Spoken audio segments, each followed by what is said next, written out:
It's a great pleasure to introduce to all of you the launching of the International Observatory for Culture and Arts Education in Conflict and Post-Conflict Context. Why did we, as a civil society, envisage to found such a task? It's a big task, and we are small, but together we think we can do some improvements for the actual states of arts and culture and arts education, especially in this context.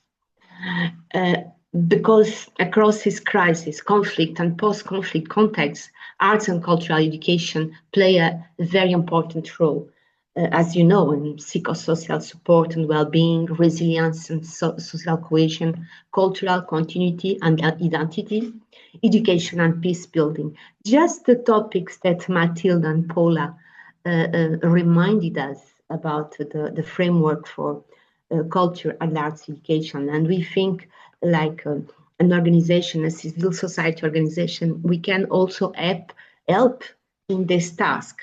If we join together, if we join efforts, we can have more results. We think, and we observed that there are some practice in the field, very good practice, but they are fragmented. They are not well documented. There is a big need for documenting. They are isolated. There's no articulation between them, and well, mainly they are not recognized internationally by stakeholders, by founders, and also by nations, by the states. So we think that by launching an observatory, we can improve knowledge sharing initiatives, we can improve documenting and strengthening this intersection of arts, culture, and education in crisis and post-conflict context. So that's why we launched this observatory, to join efforts, and especially to document, to map, and to help people to be more recognized. So the observatory aims to connect practitioners, researchers, and also organizations, not only individual artists or cultural workers, but also organizations working in the field to foster dialogue and cooperation at international levels, to document and analyze. And it's important that we focus on the analysis of field practice, as Paula was reminding us about the need to monitor the practice, to build indicators, because it's so important if you can prove that art and cultural education is important for peace building and for context crisis and post-conflict situations.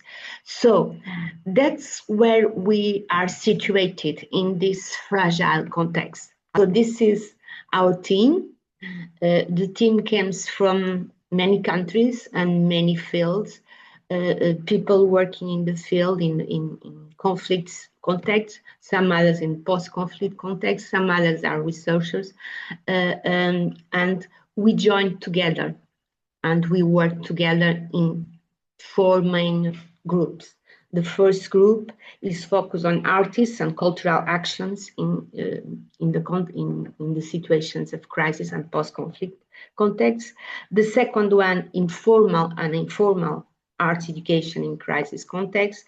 The third one, memory, heritage, peace building, and transitional justice. And the last one, least but not less important, arts, psychosocial development, peace building, and transitional justice. Protection of community and resilience, especially in bringing up context of trauma, mental health, and how arts education and cultural education can help in these situations. So what we do, we are a very young organization, as Albine told you, but we have lots of good ideas and collaborative ideas, because we think it's important to be a collective and to work together as a collective.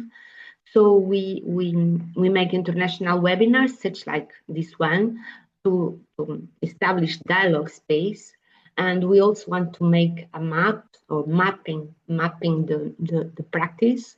And maybe in the short term, we'll start to collaborate in publications and resource to document field practice in order to improve research and advocacy initiatives, and also establishing international collaboration. So that's our aims, and we really are motivating, and we want more people to join us because it's so important right now in this world.